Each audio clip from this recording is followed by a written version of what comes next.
Hi everyone! So it is my turn to do the mid-year book freakout tag for 2018. Now this tag was created by Chammy from Is That Chammy and Ellie from Ellie Jane, and we'll leave links to their channels in the description down below. So I actually had a bit of a hard time answering some of the questions this year, but I think I finally figured out my answers, so let's get into it.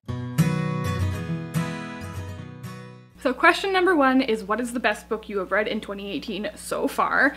And I struggled to answer this. I have rated 18 different books 5 stars already this year, but I ended up picking The Fifth Season by N.K. Jemisin simply because this book is one that I read months ago now and my brain keeps going back to it. So I find The Fifth Season a little bit difficult to explain. It is a fantasy book, but it also has sci-fi elements, and in this world there are seasons, and at the end of every season the world ends. And obviously this book takes place in the 5th season, and what I can say about this book is it is probably some of the most clever storytelling I have ever read in my entire life. I cannot sing its praises high enough. I was just blown away with how smart N.K. Jemisin is. This story completely took me by surprise. I absolutely love it, and you should read it too. The next question is the best sequel that you've read in 2018.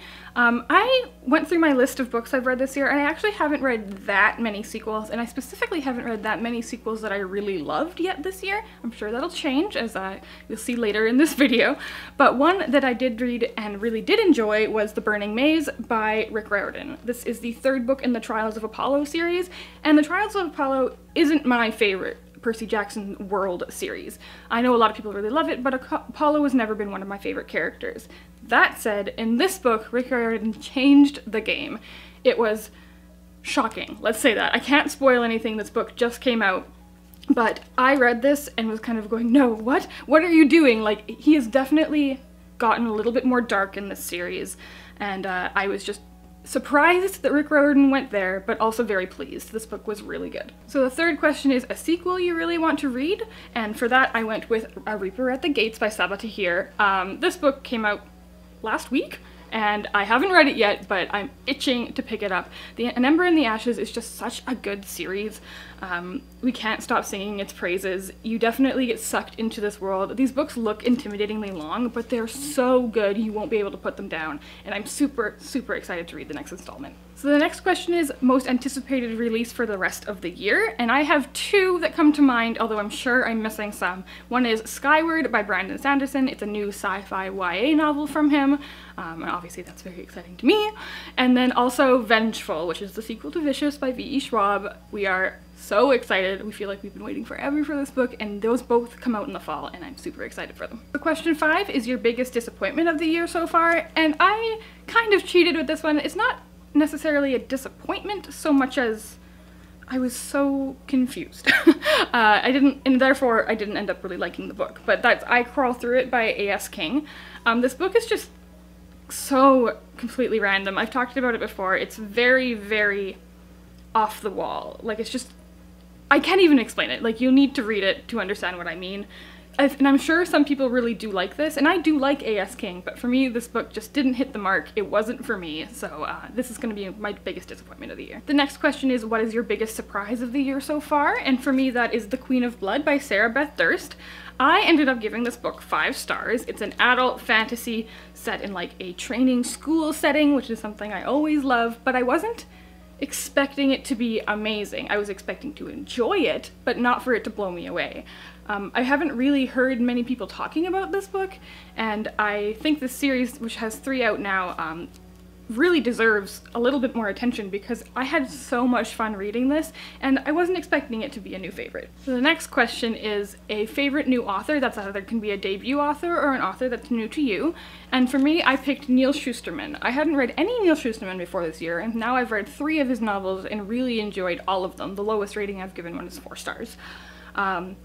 I know Neal Shusterman has this like huge body of work, so I'm really excited to be able to dive more into other things he has written, but Scythe and Unwind and Challenger Deep, which is the 3 books I've read so far, all blew me away. Completely different stories, but they were all fantastic. Next up we have your newest fictional crush of the year, and for me it's Gideon from Foolish Hearts.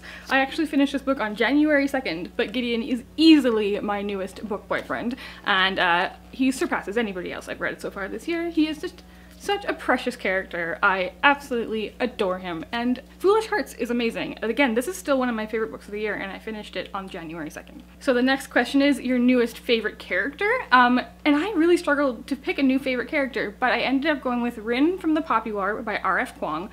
This book, again, another fantasy book that I thought I would like and completely surprised me. Rin is just such a cool, badass female character. She really makes just such unique and interesting decisions, and she's such a human. Like, she's not flawless by any sense of the word, but you really get into her head, and I just absolutely fell in love with her character, and I'm super excited for this series to go on. So next up is a book that made you cry this year. I never used to cry when I was reading books, and now I have kind of started getting a little bit more emotional in the stories, but one book that made me sob this year was Lily and the Octopus by Stephen Rowley. And I should have known going in, any book, contemporary book that has to do with a dog is gonna break your heart. I just couldn't handle the ending to this book. I was like literally sobbing all night. It wasn't a good scene, but I really did enjoy the book, but man, it is sad, so be warned. So next up is a book that made you happy this year, and I went with Love and Luck by Jenna Evans Welch. This is just a fun, cute little summer road trip contemporary, and anything that's set in Ireland just makes me happy, because I love Ireland. And specifically in this book, they go to a little town called Dingle. I think I've talked about this before. And I used to live in this little town called Dingle, and that just like made me so happy. And I actually should like spend some time there, and I could like recognize what they were talking about, and yeah, just put a smile on my face. So if you're looking for a cute contemporary, this one's a good one. So the next question is, what is the most beautiful book you have bought or received this year? And I took that to mean a beautiful cover, and I went with this edition of The Well of Ascension by Brandon Sanderson. It has a very subtle cover, but I just adore these editions. I'm collecting them now, and I'm so happy to have this on my shelf. So the next question is, what are some titles that you would need to read before the end of 2018? And for that, I'm going to try to really focus on some sequels that have recently come out or are coming out that I really need to catch up on. So that's things like Legendary by Stephanie Garber, Reaper at the Gates, like I mentioned, Wires and Nerve Volume 2 by Marissa Meyer. I also want to read Lady's Guide to Petticoats and Piracy when that comes out, and Thunderhead, which is the sequel to Scythe by Neil Schusterman. So there are a bunch of sequels, and I want to try to start ticking them off because I don't want to get too behind. Alright, so the final question of this tag is one that's very hard to answer, and that is your favorite book community member. I kind of want to go for a cop-out and, you know, pick the OwlCrate team, but I'm not going to do that. You know, we work with so many awesome book community people every single month, but somebody that we recently got to meet at BookCon and we're so excited to was Robbie from Robbie Reads, so I'm going to shout him out because he is just such a sweetheart and we love working with him, and it was such a pleasure to meet him. Alright, so that was the mid-year book freakout tag for 2018. I hope you enjoyed it. Let me know if you have any answers to the questions in the comments down below. As per usual, if you liked this video, please give it a thumbs up and subscribe to our channel for more. Happy reading, and thanks for being awesome. Bye!